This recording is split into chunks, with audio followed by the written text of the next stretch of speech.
Przez 20 lat spędzonych we Włoszech zobaczyłem rzeczy fajne, ciekawe, ale też takie absurdalnie głupie. I to wszystko w tej playliście będę chciał Wam pokazać. W dzisiejszym odcinku bardzo dziwne ceny paliwa, zapraszam do oglądania.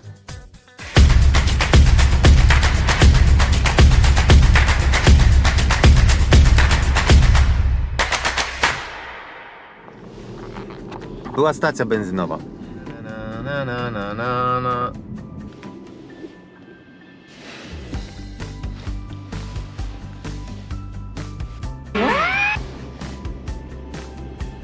Jeden 68,9,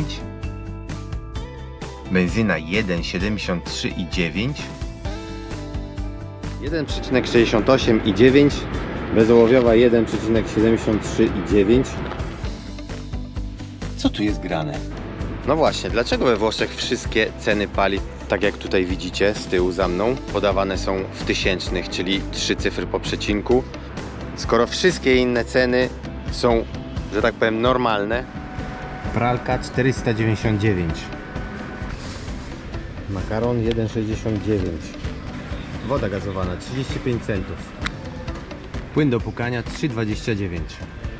Zaraz Wam to wytłumaczę, o co tutaj tak właściwie chodzi.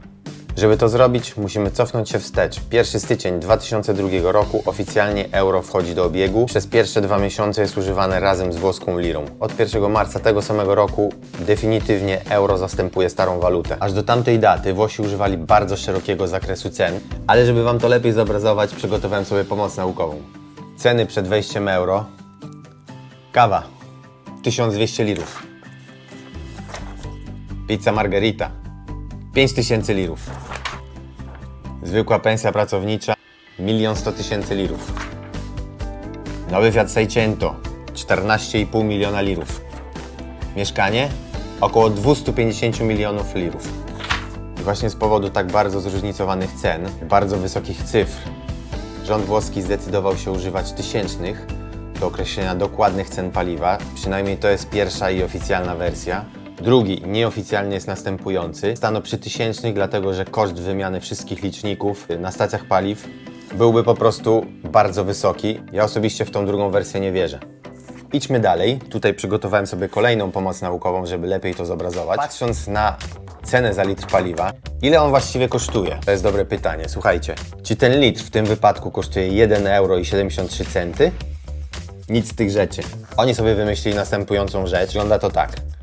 Jeśli trzecia cyfra po przecinku jest w zakresie od 0 do 4, druga cyfra po przecinku, czyli ta trójka, pozostaje trójką. Jeśli trzecia cyfra po przecinku jest w zakresie od 5 do 9, w tym wypadku druga cyfra po przecinku idzie o 1 w górę. W tym wypadku litr paliwa kosztuje 1,74. Teraz udam się na stację benzynową, spróbuję zatankować litr paliwa i zobaczymy, czy faktycznie ten litr kosztuje 1,74. Lo perde per confermare. No oczywiście pinu Wam nie podam. Zobaczymy, czy się uda zatankować ten 1 litr. To nie jest takie łatwe. Cena 1,739. No, uwaga. 0,99. Jest. Hop. 1 litr zatankowany. Już tak naprawdę bez żadnego sprawdzenia widać, że okrąglone zostało do góry i cena litra paliwa jest 1,74 przy 1,739. Jeszcze tak dla formalności sprawdzimy sobie w aplikacji banku. No i faktycznie co mamy? 1,74. Także wszystko się zgadza pod tym względem. Teraz pora na to, żeby znaleźć stację, na której ta trzecia, ostatnia cyferka będzie w takim przedziale, który powinien spowodować obniżenie, okrąglenie o 1 w dół. Ale od razu Wam powiem, że to nie będzie takie łatwe, bo jakimś takim dziwnym trafem, dziwnym zbiegiem okoliczności, prawie na wszystkich, są same dziewiątki z tyłu. Dziewiątka z tyłu. Tutaj mamy też dziewiątkę. Kolejna dziewiątka, jak widać. Tu też dziewiątka. Kolejna dziewiątka z tyłu. Tu też mamy dziewiątkę. Bez zmian. Nie. Tutaj jest też dziewiątka. Nie jest łatwo znaleźć stację, na której ta trzecia cyferka będzie w tym niższym zakresie. Jest i 4. Zaraz sprawdzimy, czy faktycznie spowoduje, że ta 1 zostanie taka jak jest. I też Wam pinu nie pokażę. Enter. Tak. I tankujemy 1 litr. Hop. O.